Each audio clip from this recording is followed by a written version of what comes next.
Hello, everyone, and welcome back to this week's Substack Live at the Sustainable Media Center. My name is Emma Lemke, and I serve as the Director of Gen Z Advocacy at SMC.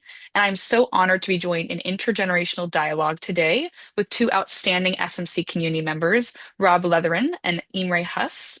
A little bit more about today's conversationalist. Rob has recently started a new company called InfoHawk, building AI systems and tools to help companies protect their users from scams and deception. Previously, Rob has started and led two companies, and in addition, he has led product management for privacy and security at Google and as a vice president of product management. Before that, he has led the business integrity product team at Facebook. So clearly, Rob has a lot of experience in the industry that we're working in and is working to protect users. So very thankful for you for jumping on and having this conversation with us today, Rob. So Great. in Really glad to addition be to here. Rob, we have Imre Huss. Imre is an outstanding democracy reform advocate and an incoming Jefferson and Eccles Scholar at UVA, which Wahoo Wah just was there at Charlottesville. And there's so much more to say about him and his work, but we're going to dive into all of that during today's conversation. So thank you again for joining us for this conversation, Imre. Thank you for having me. So for today's discussion, obviously there's a lot I want to unpack, but first I kind of have given the cookie cutter explanation and intro, but just let listeners in a little bit more about your career and your advocacy trajectories. So for you, Rob, I think listeners are going to be curious about your experiences within industry and how that led you to found InfoHawk. And for you, Imre, I think listeners are going to want to know a little bit more about how you found yourself at such a young age successfully advocating for democracy reform. So we'll start with you, Imre, and then move to Rob. Yeah, well, I kind of came into the democracy space not really intentionally. I mean I had been obviously engaging as a citizen, as like a reader about the issues facing our society. And I had thought about it a lot, kind of from a young age. I'm a dual citizen of the US and Poland, and in Poland, we were facing a lot of issues with preserving our democracy. And then we kind of saw the same playbook occur in the US. And so I came into this space initially writing about the media and perverse incentives in the media, and both in traditional and social media, and how the dangers of those, but also how media can be used as a conduit for productive depolarization in our society, and reducing kind of partisan divides through targeted applications of media. And so that's kind of where I started in the democracy space. And since then, I've been involved with a plethora of initiatives, mostly in the information landscape, on various sides in terms of um, voter information, legislation, information, and then also around like the local news ecosystem. Mm, absolutely. What about you, Rob? Yeah, I mean, as you mentioned, I worked at a couple of large tech companies, and since then, left Google in 2023, and since then, I've been working on a variety of things, and just started this company late last year, InfoHawk. We're focused on using AI to counter deception. A lot of it is increasingly using AI. So whether it's deepfakes or, frankly, the other piece of it is just automation of repeated attempts to scam or phish people or whatever, we think we can provide a service to companies to help them more efficiently deal with this problem. So that's really what we've been focused on, and I continue to, work with various different groups and nonprofits to also help raise awareness of some of the issues related to this. So I recently had a chance to speak to a bunch of folks focused on elder abuse and seniors in DC, and so continue to do a lot of work, hopefully to just raise awareness about the scams and fraud issue as well as it affects various members of our communities. Absolutely. And I just want to add, I think it's so important. A lot of people, I think, especially in the sustainable media space, we talk a lot about, the harms that social media can pose to young people. But I think my older adults in my life want to talk with me all about scams and deception. I think that it's a real risk and it's really important what you're doing. So I'm going to pivot kind of to incentive structures. So now, as we know, the current incentive structure of big tech prioritizes profit and shareholder maximization above all else, often at the expense of user autonomy, agency, well-being, can cause things like deception. I think, though, what our listeners may be especially interested in hearing is kind of how each of you has engaged with and thought through this incentive structure and where you believe the industry could be doing better, for users and for democracy. So we'll start with you this time, Rob, and then we'll move to Imre.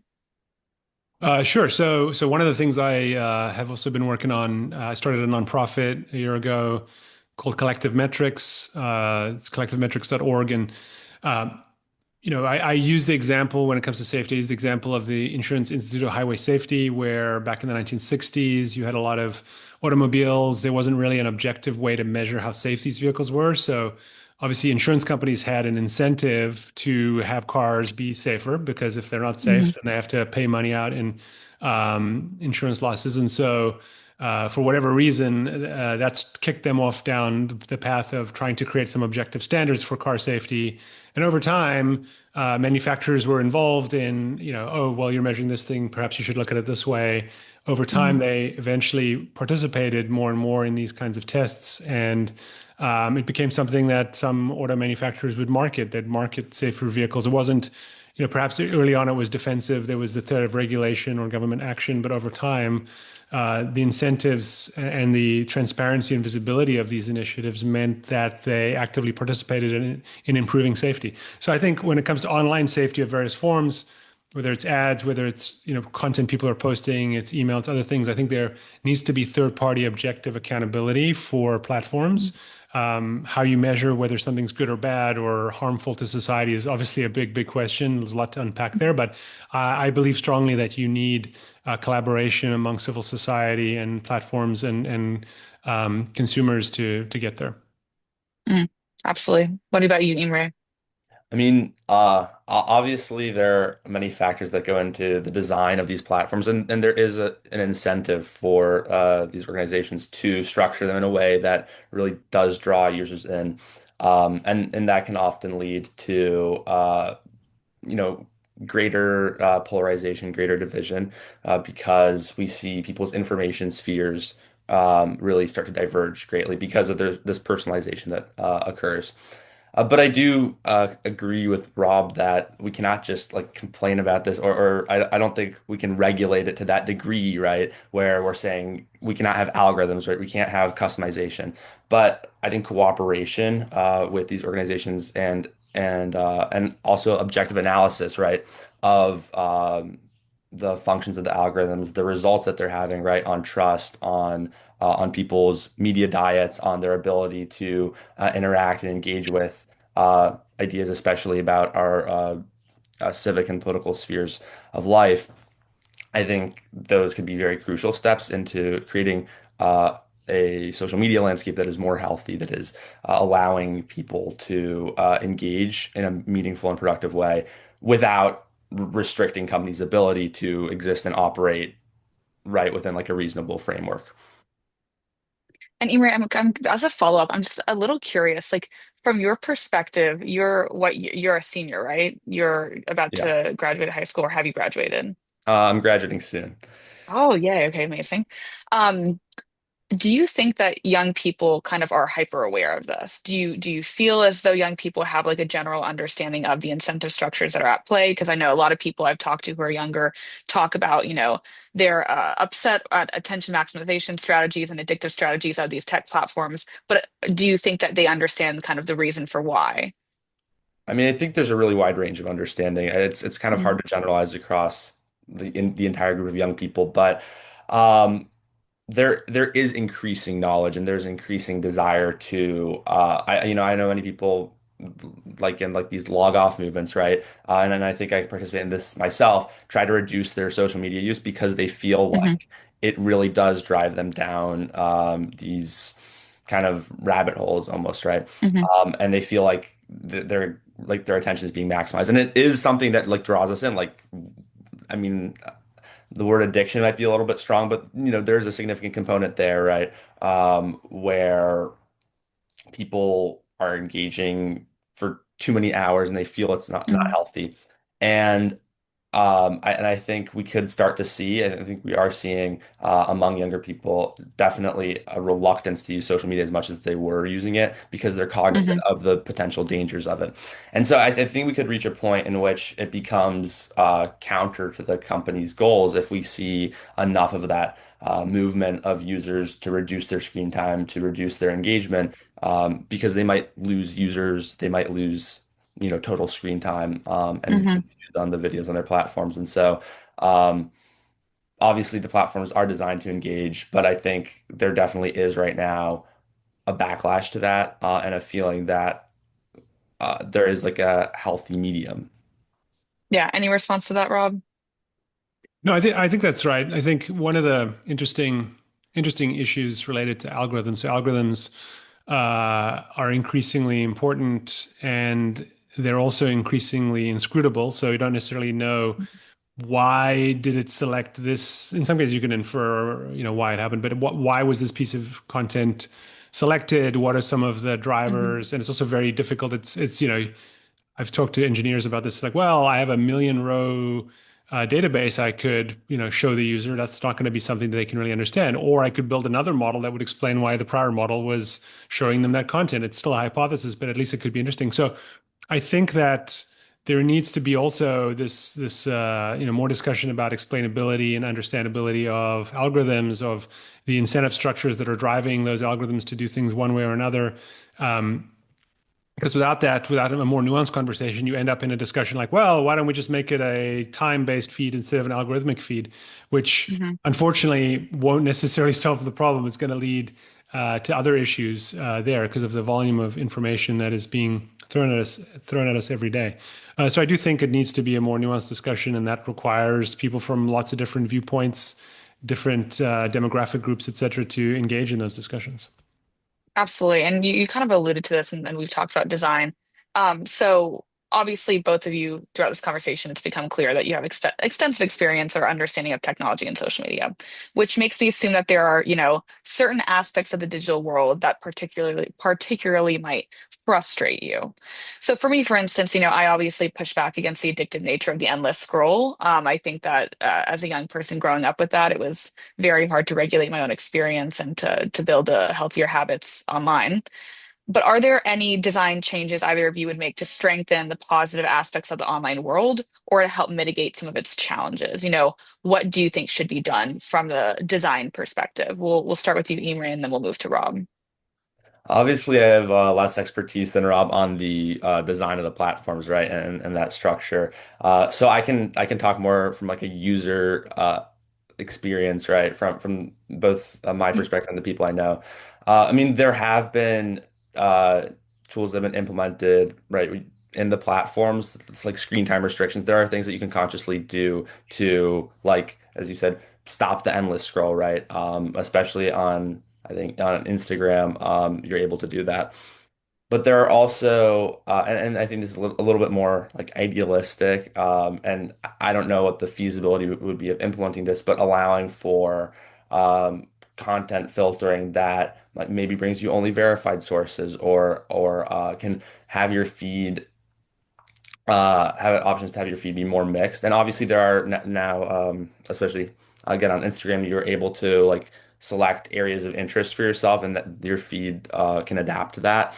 But I Hmm. think if we had a more meaningful ways to engage with that, right? And maybe allow for feeds that are more diverse in idea. And obviously, again, I'm not sure of the feasibility of that on the technical side, and if that would reduce user engagement. But I mean, there are definitely things that can be done to create more productive spaces for discourse.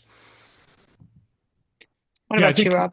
I can follow up on that. So I think there's increasingly opportunities to leverage the same kinds of AI technologies to implement just what Imre was saying around more personalized variants of feeds that are more dynamic.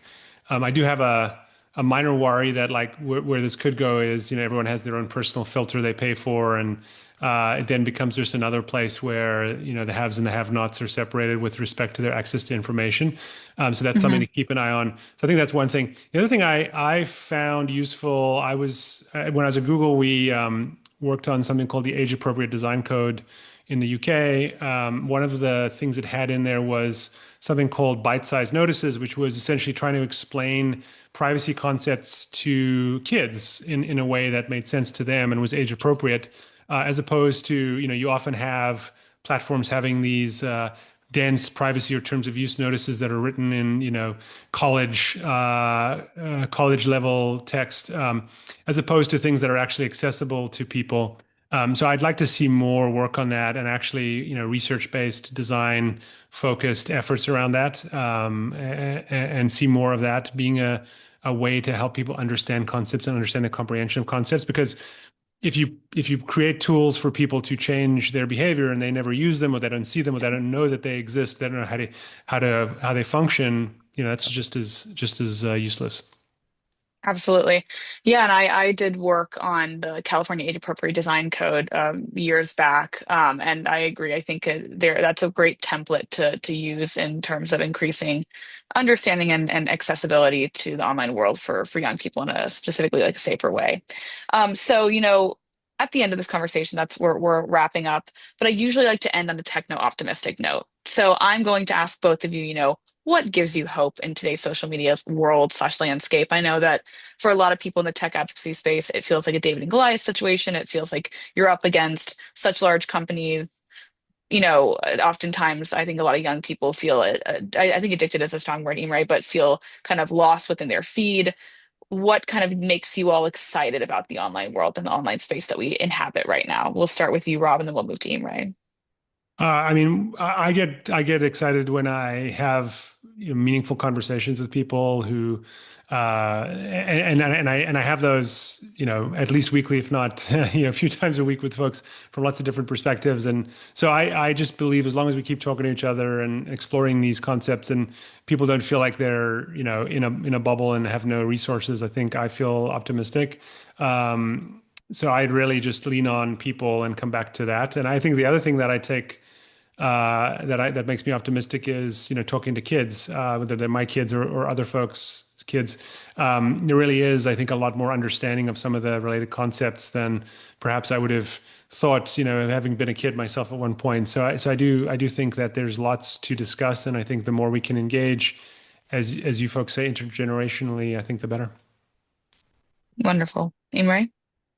I would say the number of initiatives I'm seeing, and not necessarily just in the advocacy space, but kind of in the action space. We're seeing platforms like Newsreel, I think Politic right Mhm. there, that are obviously they're putting in like relatively big challenges, right? They're competing with these massive corporations, but they are creating platforms that are very purposefully designed around. First of all, they're usually designed by young people, or at least in collaboration with young people, around creating a healthier information ecosystem, and taking some of those parts of social media that are that are effective in engaging people, that are effective in spreading information, because they obviously are, right? And shifting that in this positive direction, and allowing, Newsreel allows, I think, better access to news stories, right? Kind of in like the scrolly mode, but it's all verified. It's all from organizations, mostly independent media, that's like certified to be on that platform. And so I think when we're seeing this innovation, this move to create better products, I think that puts pressure on these companies that have kind of this monopoly over the social and media information landscape, to innovate and to adapt to the needs of the people who are actually using their product. And so I think there's a lot of potential in these new platforms, and I'm using them myself now. And so I think that gives me a lot of hope and optimism. And do you think, Ingrid, do you think a lot of young people are going to do the same? Have you seen kind of a shift to these type of platforms and that kind of a internal diversification of media sources?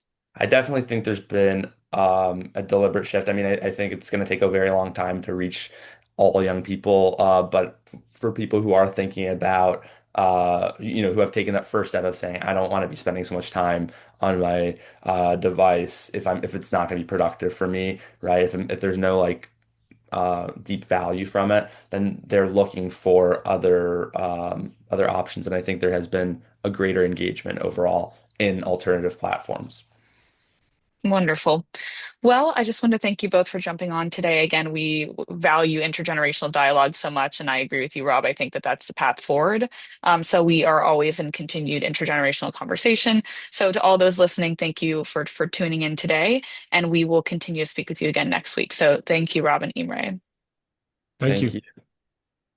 and we'll be done soon. Thank you all both so much for jumping on. I am very fascinated by a lot of what you said. We'll follow up with a lot of this, but I'll let Steve jump in and kind of talk to you about the how we package this up. We'll get it out, I think, in 2 weeks, right, Steve? Sure. You're muted, Steve. So rare for me. So we go onto the headline up Substack Live, and we don't edit the actual conversation, but there'll be a bumper top and tail, and then we'll run it through a clips service we use called Opus Pro. So there'll be subset clips that will come out of it, and those will go out to social. So it gets pretty nice pickup, and it's also what it does is it creates a community conversation. So you'll find a back channel where people come back to you and say, "Hey, I want to learn more about that." And Awesome. yeah, and Wonderful. things slow down a little bit in the summer, but not that much. That's great. Well, thanks for giving me the chance to participate. This was really fun.